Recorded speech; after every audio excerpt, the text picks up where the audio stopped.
My name is Lucas Horta. I study engineering, mechanical engineering at the University of Puerto Rico. I came to the States in 1981. I graduated from the University of Puerto Rico in 1981. Turns out there was a fellow from Langley that was there interviewing students a few months before I actually graduated. So I interviewed with him and he offered me a job and said, we want you to come to Langley.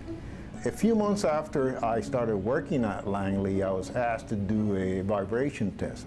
And it was one of those weekend jobs and said, you're a new guy, how about, can you help us with this? It turns out it was a payload that was going to fly on the shuttle, and the lead engineer for that project needed to know the first mode of vibration for the system.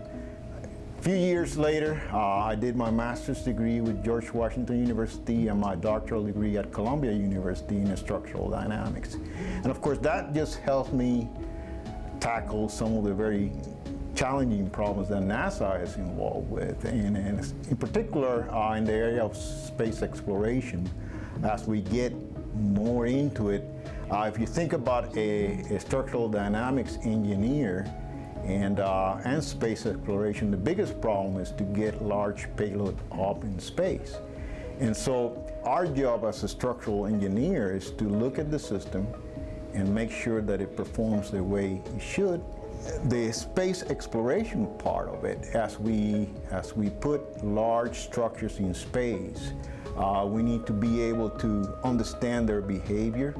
That's pretty much a task that is going to continue.